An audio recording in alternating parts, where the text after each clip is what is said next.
काँग्रेसचे दिलीप माने भाजपच्या वाटेवर आहेत आणि यावरून भाजपा आमदार सुभाष देशमुख हे नाराज आहेत। दिलीप मानेंच्या विरोधात भाजप कार्यकर्त्यांनी आंदोलन केलेलं आहे।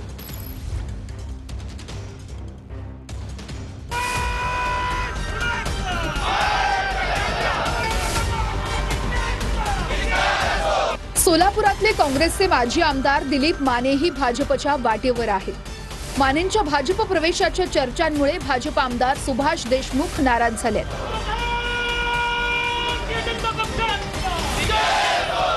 सुभाष देशमुखांच्या कार्यकर्त्यांनी मानेंच्या पक्षप्रवेशाच्या चर्चांविरोधात भाजप कार्यालयासमोर जोरदार घोषणाबाजी करत आंदोलन केलं।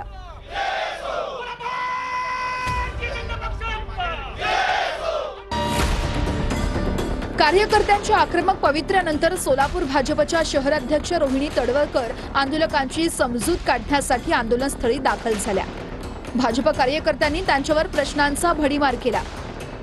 रेशन दुकान त्यांच्याकडे होतं, एक रेशन दुकान जे भाजपला मतदान करतात त्यांना रेशन सुद्धा दिलं नाही।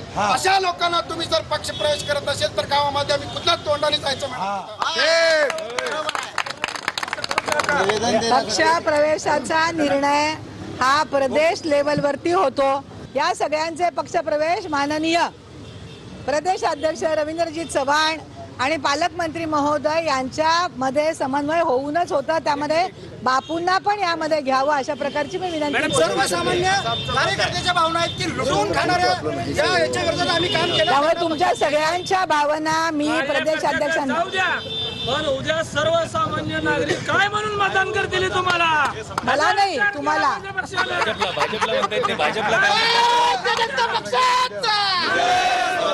गेल्या अनेक वर्षापासून भारतीय जनता पार्टी ज्यावेळेस सत्तेत नव्हती त्यावेळेस आम्ही सर्व लोकांनी भारतीय जनता पार्टीसाठी लाट्या खाल्ल्यात, काट्या खाल्ल्यात आणि भारतीय जनता पार्टीसाठी आम्ही जीवाचं रान केलंय। आणि ही जे वैभव आहे हे या सर्व कार्यकर्त्यामुळे वैभव आलेलं आहे।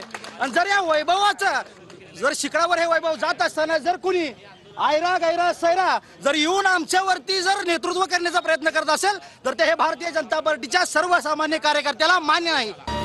दिलीप मानेंच्या भाजप प्रवेशाच्या चर्चांवर भाजप आमदार सुभाष देशमुख यांनी नाराजी व्यक्त केली आहे।